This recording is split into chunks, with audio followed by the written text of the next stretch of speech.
sabe essa daqui, ó? Cai, cai, balão, aqui na minha mão.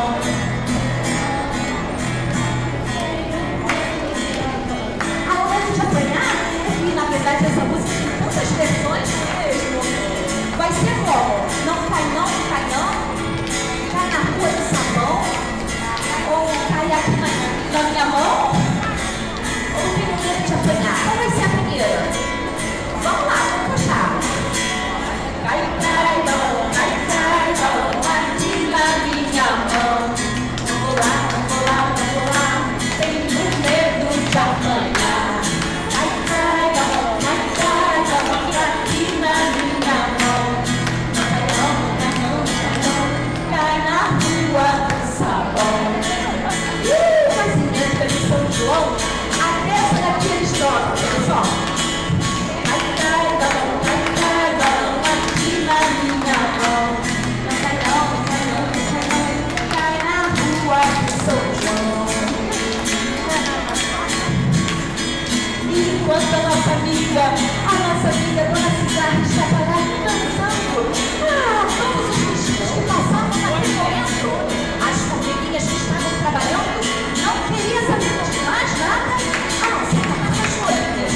E ainda dizia: olha, minha amiga, mas olha, aquela formiguinha que eu acabei de falar, a que está justamente ao lado da Dona Cigarra cantando as folhinhas.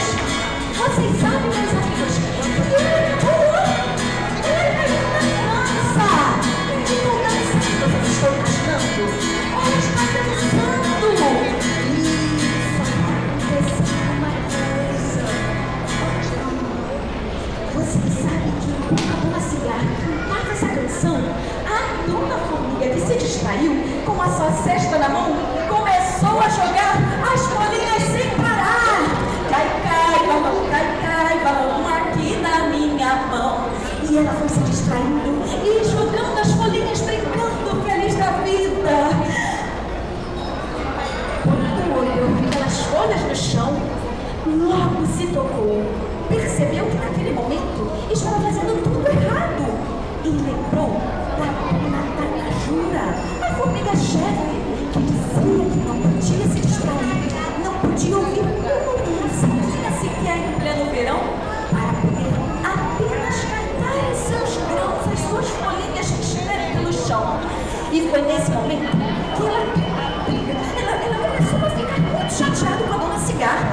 E ainda disse: ora, cara amiga Dona Cigarra, a senhora que só fica cantando por aí, me distraindo, deixando todas as folhinhas cair.